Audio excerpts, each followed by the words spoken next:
à tous. Aujourd'hui, on va entamer le quatrième chapitre qui concerne une partie des écoulements non uniformes qui sont les écoulements rapidement variés. On va s'intéresser principalement au ressaut hydraulique, hydraulic jump.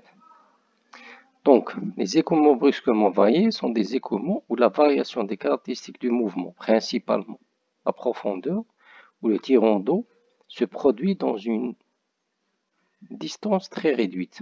Ça veut dire, en quelque sorte, le ressaut hydraulique, en réalité, c'est une surélévation brusque. Cette surélévation brusque, on peut l'expliquer par un freinage de l'écoulement. Quand les caractéristiques de l'écoulement ne sont pas favorables à la continuité de l'écoulement torrentiel, automatiquement, il y aura passage de l'écoulement torrentiel vers l'écoulement fluvial à travers le ressaut hydraulique. Donc, d'un écoulement rapide vers un écoulement lent.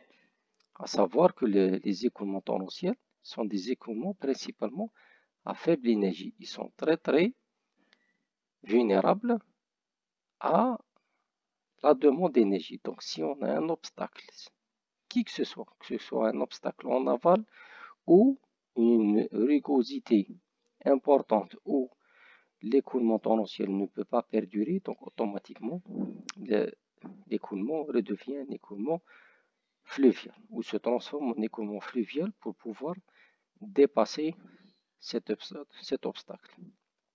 Donc ici on a plusieurs photos qui nous montrent le ressaut hydraulique. Donc ici c'est un ressaut hydraulique au niveau d'un canal. On a un écoulement ici, un écoulement rapide, un écoulement torrentiel. Ici, on a un écoulement fluvial. Le passage d'un écoulement torrentiel vers l'écoulement fluvial se produit à travers le ressaut hydraulique. Le ressaut hydraulique, c'est une surélévation, comme on a dit, brusque du niveau d'eau qui entraîne une dissipation importante de l'énergie des rouleaux. Ça entraîne le brassage de l'air, l'aération de l'écoulement, etc. Donc, l'exemple le plus simple, c'est un robinet qui s'écoule dans un évier. Donc ici, dans la partie creuse ici, c'est un écoulement rapide, mais l'écoulement rapide, vu les conditions d'écoulement, ne peut pas perdurer, donc il se transforme en un écoulement lent à travers ce ressaut hydraulique.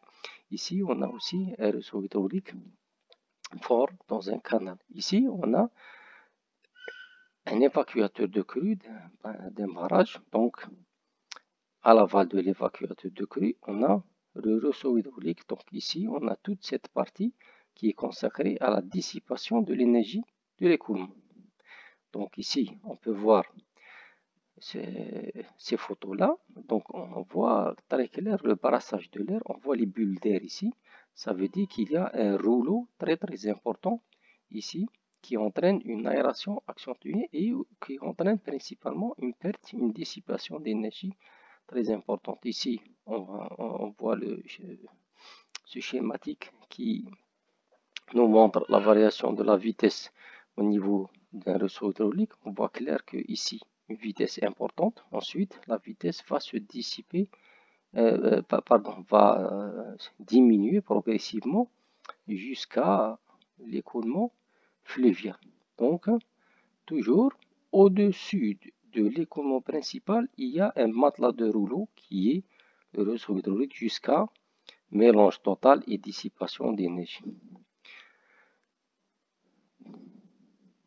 Donc, si on veut déterminer les caractéristiques de l'écoulement, qu'est-ce qu'on va faire? Tout d'abord, on va voir les types de ressauts avant d'entamer les caractéristiques de l'écoulement. Donc, il est à signaler que, puisque le ressaut hydraulique entraîne une dissipation d'énergie, une perte d'énergie très importante, donc il serait difficile d'utiliser l'équation d'énergie pour déduire les caractéristiques du ressaut hydraulique. C'est pour cela qu'on utilise l'équation de l'air ou l'équation de conservation de la quantité de mouvement pour estimer les caractéristiques, chose qu'on va voir juste après. Donc, le ressaut hydraulique se subdivise en plusieurs types, en fonction principalement du nombre de fruits de l'écoulement amont, la section 1. Donc, on a principalement 5 types de ressauts. Un ressaut ondulé, ça veut dire la surface présente des ondulations. Pour un nombre de Freud, bien sûr, il faut qu'il soit supérieur à 1 pour avoir un écoulement tendanciel de 1 à 1,7. Ressaut faible, donc le ressaut commence à s'installer, mais il est assez faible, le nombre de Freud en 1,7, 2,5. Ressaut oscillatoire, il y a une oscillation, il y a une perturbation très importante de l'écoulement ici, nombre de Freud en 2,5, 4,5. Un ressaut stable ou ressaut établi, c'est un ressaut qui dissipe énormément d'énergie. Donc, nombre de Freud entre 4,5 et 9. Donc ici, on peut vraisemblablement distinguer le début et la fin du ressaut hydraulique. Il est assez clair. Donc, pour le reste des ressauts, donc c'est assez difficile visuellement de distinguer le début et la fin du ressaut hydraulique. Et le ressaut le plus important, c'est le ressaut fort. Donc, nombre de Freud est supérieur à 10. Donc, expérimentalement, c'est très difficile d'avoir des nombres de Freud qui sont aussi importants que ça. Donc, c'est un ressaut très fort qui dissipe énormément d'énergie. Maintenant, les caractéristiques de l'écoulement. Donc, tout d'abord, avant d'entamer la première caractéristique, qui est les profondeurs conjuguées, on va parler des caractéristiques en général. Donc, soit ce ressaut hydraulique. Les caractéristiques d'un ressaut sont principales. Les deux hauteurs conjuguées. Qu'est-ce que c'est que les hauteurs conjuguées? C'est la hauteur de l'écoulement avant le ressaut et après le ressaut. C'est ça les hauteurs conjuguées. Si vous vous rappelez, quand on a vu l'équation d'énergie, on a vu les hauteurs alternées. Deux hauteurs qui correspondent à deux régimes d'écoulement différents, mais pour une même énergie. Mais ici, puisqu'il y a une dissipation d'énergie, on ne peut pas dire qu'il y a des hauteurs alternées, on a des hauteurs conjuguées, conjuguées qui correspondent à la même quantité de mouvement. Parce que on va supposer que la quantité de mouvement avant est égale à la quantité de mouvement avant. Donc ça, c'est la première caractéristique. La deuxième caractéristique, c'est la hauteur du ressaut, qui est égale à la différence des hauteurs, aval moins amont, ça veut dire c'est la partie haute du ressaut. La troisième caractéristique, c'est la longueur du ressaut, ou la distance sur laquelle le ressaut se développe. Elle est très importante dans le dimensionnement des infrastructures hydrauliques, principalement le bassin de dissipation. Aussi, on a une caractéristique qui est très importante, c'est l'énergie dissipée. Quelle est l'énergie dissipée par le ressaut? Donc, on va commencer par les hauteurs conjuguées. Donc, on a écrit l'équation de l'air simple. Ici, bêta rho Q V1, rho Gy1 S1. Vous allez me dire, c'est quoi ça et c'est quoi ça? Donc, comme on a vu dans la partie hydraulique générale, l'équation de Bernoulli, l'équation de l'air s'écrit sous la forme la somme de toutes les forces extérieures qui s'appliquent sur un élément fluide est égale à la variation de la quantité de mouvement dans cet élément fluide. Ici, ça c'est la quantité de mouvement, ça c'est la force, ça c'est la variation de quantité de mouvement, ça c'est la force, ça c'est les forces extérieures. Donc, c'est quoi cette deuxième force? Rho Gy1 S1. Rho Gy1 S1, c'est la force de pression au niveau de la section 1. Rho Gy2 S2, c'est la force de pression au niveau de la section 2. Bêta, c'est un coefficient qui est égal à 1 en général. Donc, on va développer cette équation. On va simplifier, considérons bêta est égal à 1. Cette équation, bien sûr, s'appelle équation d'impulsion, ou en anglais, on appelle Specific Force Equation. Donc ici, on va simplifier, on va diviser par S1.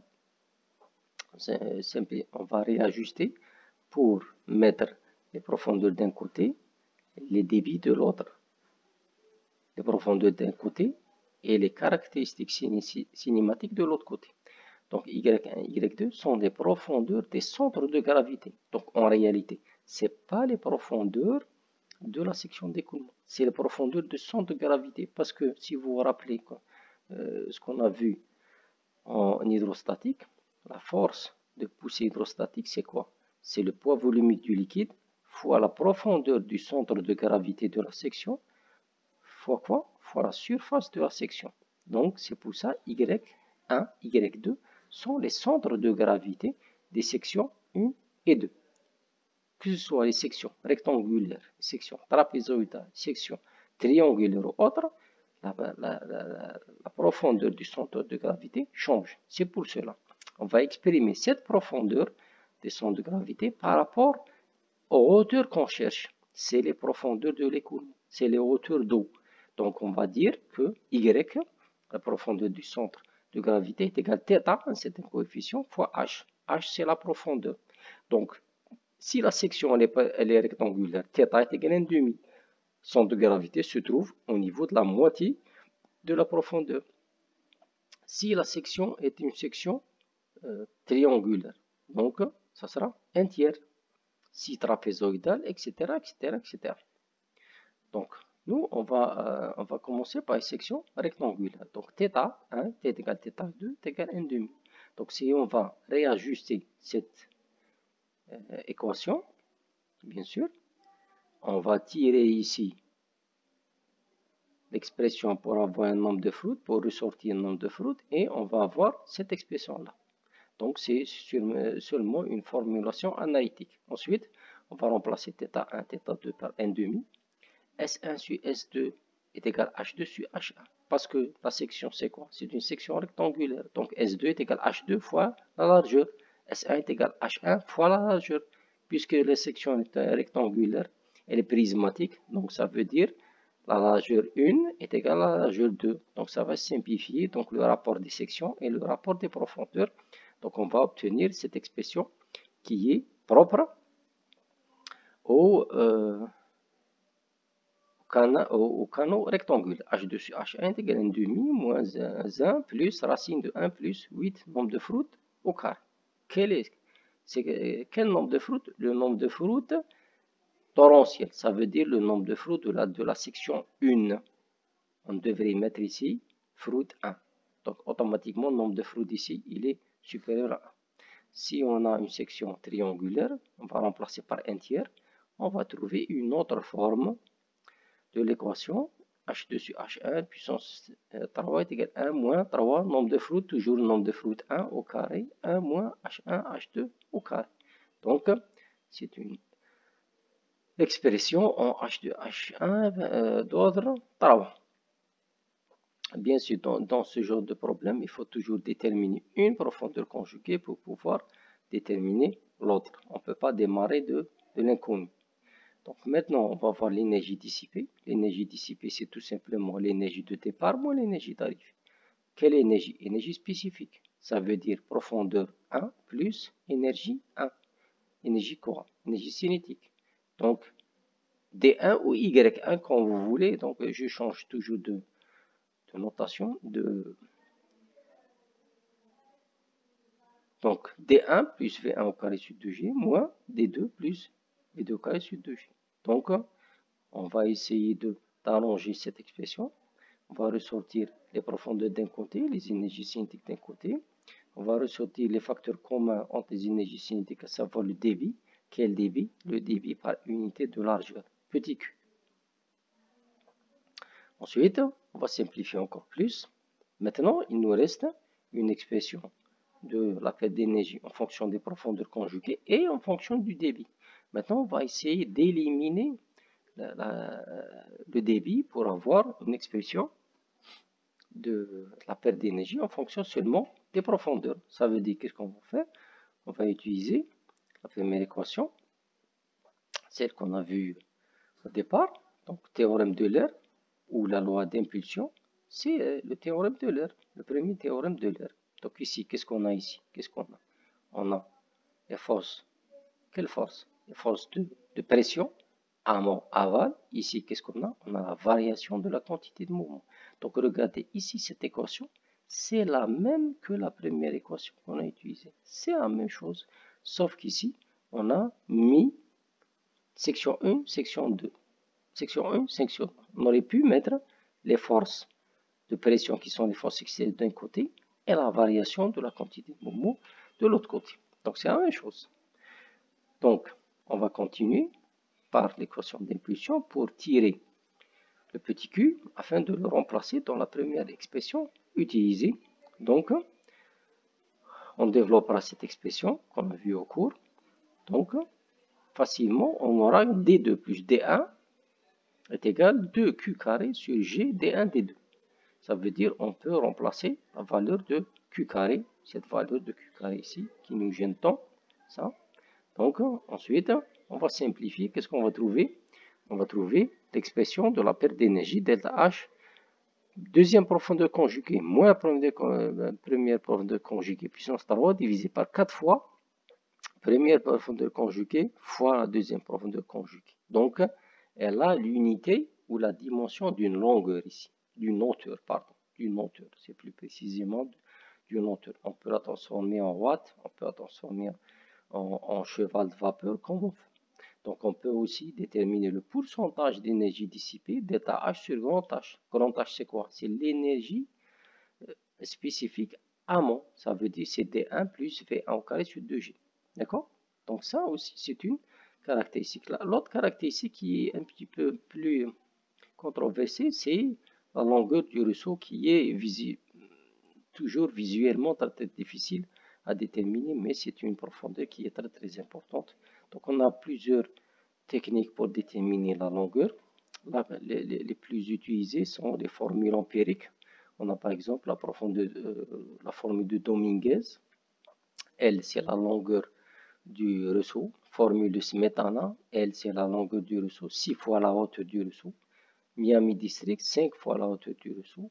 Safranes, 4,5 fois la deuxième hauteur conjuguée. Tout ça, c'est des formules empiriques. On a d'autres techniques pour déterminer à l'aide de ce comme on a vu au chapitre précédent, les courbes de remous. Donc, on va suivre les courbes de remous pour localiser le ressaut hydraulique et pour aussi déterminer sa longueur. Donc, on peut utiliser cette méthode si on veut faire un programme informatique qui peut nous déterminer exactement la longueur du ressaut et qu'on peut caler suivant des expériences de laboratoire.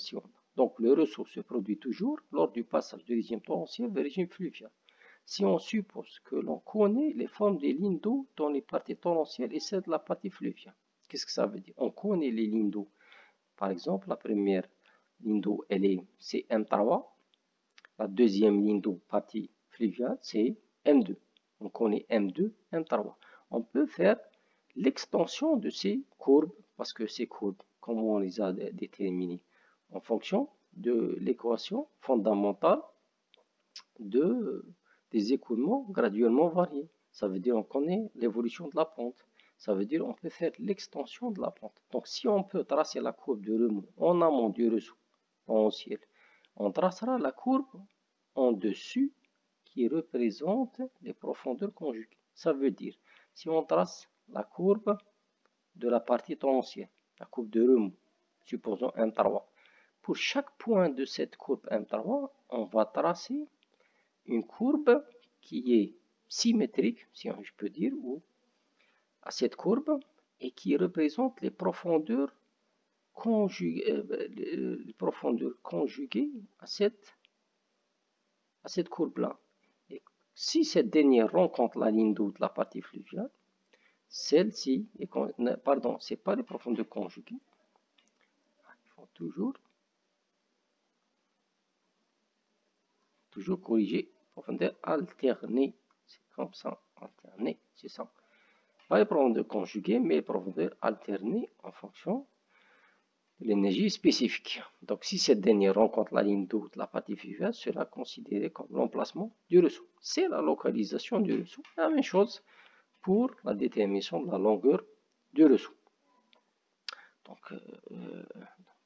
ça c'est une démonstration simple du ressaut hydraulique. Donc, le ressaut hydraulique, donc les applications sont diverses, mais à vrai dire, il est simple de détermination. On peut simplement déterminer les caractéristiques du ressaut, à savoir les hauteurs conjuguées, la hauteur du ressaut, la longueur du ressaut et l'énergie dissipée. Il faut juste s'assurer que le régime d'écoulement en amont du ressaut est toujours un régime torrentiel. Il faut s'assurer que le régime d'écoulement en aval du ressaut est un régime fluvial. On a toujours le ressaut apparaît quand on a un passage du régime torrentiel vers le régime fluvial et pas l'inverse. Donc c'est pour cela qu'il faut connaître parfaitement les lignes d'eau afin de voir ce passage. Donc on a dit quand on a fait les lignes d'eau que la ligne d'eau ou la courbe de remous elle n'est pas définie au voisinage de la profondeur critique. Donc on revient à cette remarque qu'on a fait au chapitre précédent. Qu'est-ce que ça veut dire elle n'est pas définie? Elle passe à travers ce ressaut hydraulique. Parce que si on passe du torrentiel vers le fluvial, on passera forcément par la perturbation générée par le ressaut hydraulique. Donc, physiquement, donc, il n'y a pas une ligne d'eau qui est claire. C'est pour ça qu'elle n'est pas définie. Il y a une perturbation, il y a un rouleau, il y a une turbulence. Donc, le ressaut hydraulique il est très important dans les infrastructures hydrauliques. S'il n'est pas bien pris en considération, il peut engendrer des dégâts considérables aux ouvrages tels que l'érosion, etc., etc. Donc, j'espère que ce cours était clair.